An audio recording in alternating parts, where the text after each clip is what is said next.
Mark chapter 5.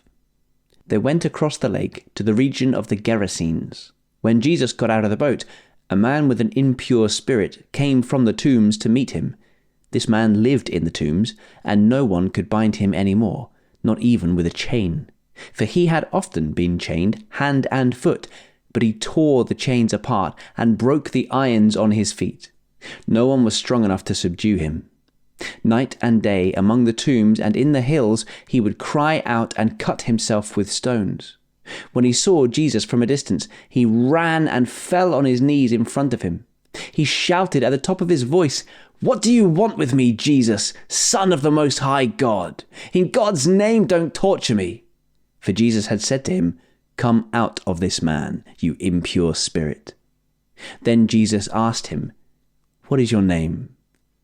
"My name is Legion," he replied, "for we are many." And he begged Jesus again and again not to send them out of the area. A large herd of pigs was feeding on the nearby hillside.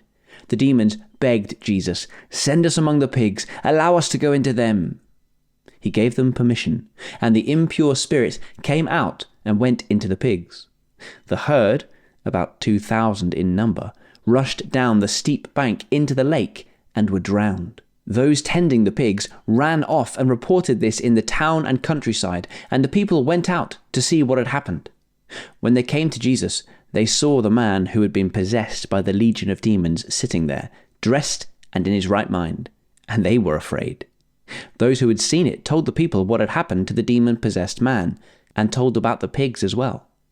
Then the people began to plead with Jesus to leave their region. As Jesus was getting into the boat, the man who had been demon-possessed begged to go with him. Jesus did not let him, but said, "Go home to your own people and tell them how much the Lord has done for you and how he has had mercy on you." So the man went away and began to tell in the Decapolis how much Jesus had done for him, and all the people were amazed. When Jesus had again crossed over by boat to the other side of the lake, a large crowd gathered round him while he was by the lake. Then one of the synagogue leaders named Jairus came, and when he saw Jesus, he fell at his feet. He pleaded earnestly with him, "My little daughter is dying. Please come and put your hands on her so that she will be healed and live." So Jesus went with him. A large crowd followed and pressed round him, and a woman was there who had been subject to bleeding for 12 years. She had suffered a great deal under the care of many doctors and had spent all she had, yet instead of getting better, she grew worse. When she heard about Jesus, she came up behind him in the crowd and touched his cloak, because she thought, "If I just touch his clothes, I will be healed." Immediately her bleeding stopped, and she felt in her body that she was freed from her suffering. At once, Jesus realized that the power had gone out from him. He turned round in the crowd and asked, "Who touched my clothes?" "You see the people crowding against you," his disciples answered, "and yet you can ask, 'Who touched me?'" But Jesus kept looking around to see who had done it. Then the woman, knowing what had happened to her, came and fell at his feet, and, trembling with fear, told him the whole truth. He said to her, "Daughter, your faith has healed you. Go in peace and be freed from your suffering." While Jesus was still speaking, some people came from the house of Jairus, the synagogue leader. "Your daughter is dead," they said. "Why bother the teacher any more?" Overhearing what they said, Jesus told him, "Don't be afraid, just believe."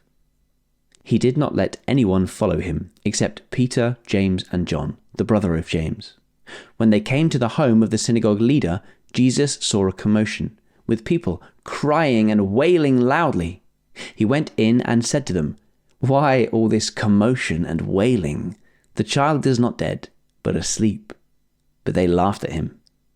After he put them all out, he took the child's father and mother and the disciples who were with him, and went in where the child was.